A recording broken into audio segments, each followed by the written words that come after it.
Hello, VC Corral Jehola coming at you with another video, also known as Big Star 33 Thrifty Music Collector. Thank you for all the people that have been subscribing. I haven't done a video on CDs.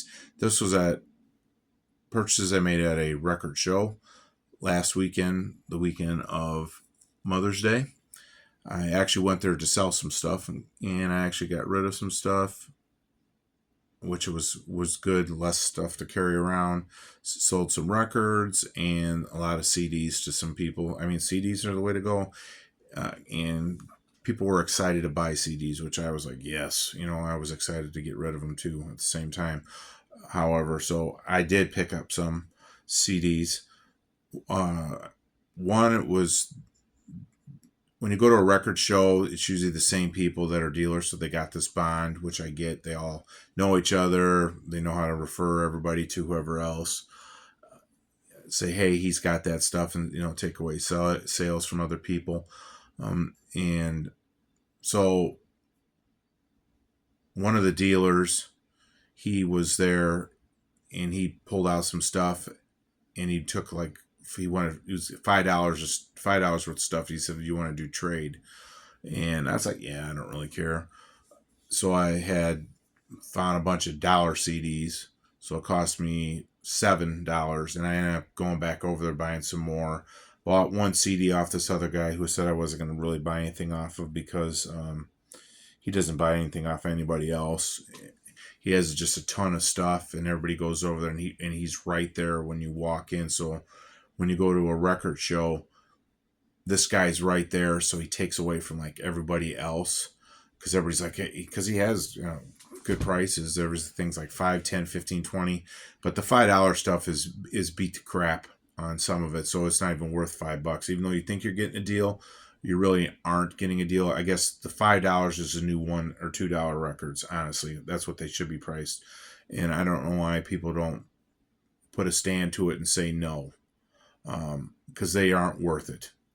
Whatever you say. That's my opinion, and I'm not going to price something that's that crappy for that amount of money. I mean, come on, get real. But to each his own, whatever you want to do with your money. So let me just get off that tangent. Anyways, I ended up going back to this guy, buying most of the CDs off of him anyways. I bought the one because it was the Doors, and it was like kind of an original issue CD from the 80s, 90s. So I picked that one up just because it's a little different style, a little thicker. The only record I bought was a 45, and it was Treadin' and Hello, Hello, and it was the Soap with Camel in parentheses, and I thought it was this group Camel that I heard about that said that was a underrated and forgotten group. So that's the reason I picked it up. So here are the CDs that I actually picked up at the record show.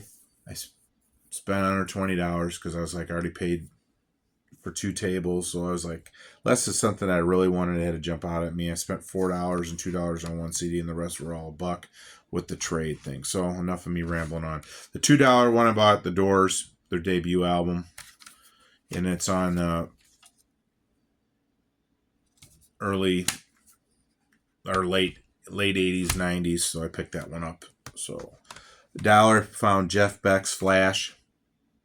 Did not have it. This one, it was a rock band, hard rock, Planet P project. Just picked it up, thought it was cool. Found 2 albums by Squeeze there. The first one's Play, and then Some Fantastic Place. Found Temple of the Dog for $1, the super group. This one was kind of cool to find. I actually got it on vinyl probably about a month ago, actually, on vinyl for $2. But Jane Wineland of the Go-Go's, Fur. Did not have this one, have not seen this one. Robert Palmer and Pride. Haven't seen this one either. The group Big Country, that was in the 80s. This album is called The Buffalo Skinners. Part of me is a completist. Then Just Say Yesterday, Volume 6 of Just Say Yes from the Sire Warner Brothers. compilation of just different 80s music, I guess. The Bluebells, the Undertones. It's got Patti Smythe on it, so I just picked it up. Thought it'd be interesting just to listen to. Billy Squier, Emotions in Motion. Big one, Everybody Wants You. Believe this is the first album by this group, Animal Logic. It was Stuart Copeland from The Police, and it has Stanley Clarke also and Deborah Holland. So that one, I have their other one, unless I sold it, but which I may have. And then found Introspective, the Pet Shop Boys. I love the Pet Shop Boys. Alan Parsons, On Air. So it's 2 CDs. Well, the one is a CD. The other one's for your CD-ROM. Tells you how old it is. And it's kind of cool with the hot air balloons. So pick that up. Alan Parsons from the Alan Parsons Project. Found 2 of Living in Oblivion, 80s Greatest Hits, Volume 4 and 5. Those were a good deal. My Volume 5 one was really beat up. Warren Zevon and Bad Luck Streak in Dancing School. Heck of a title, huh? A little tongue twister there. And then picked up Steppin' Out, the very best of Joe Jackson. Pick that up. I think the disc is kind of loose. And yeah, I got to replace the inner on that one. That one's falling off. This one I picked up for $4. I bought Public Image Ltd., their greatest hit so far. They broke up after the Sex Pistols. They formed that group. So those are the ones I got. And this one's just an eBay purchase. The Moving Sidewalks, it's the complete collection. Moving Sidewalks featured Billy Gibbons, Dan Mitchell, Tom Moore, and Don Summers. They were a group in the 60s out of Texas. Tom Moore and Don Summers got drafted into the Army during the Vietnam War. So Billy Gibbons, and Dan Mitchell, they formed ZZ Top with their others. So this was their early work. They were garage, rock, psych, blues. And it has a total of 26 songs on here.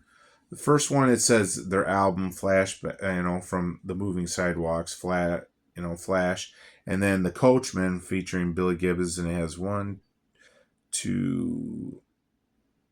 It's got 5 songs on it, and 3 of them are Stay Away, and the other one's the 99th Floor. So it sounds pretty cool though. But it's got this, so it's pretty interesting. I just picked that one. I actually got that off, like I said, eBay. So hope everybody's doing well. God bless, and as always, stay classy, VC.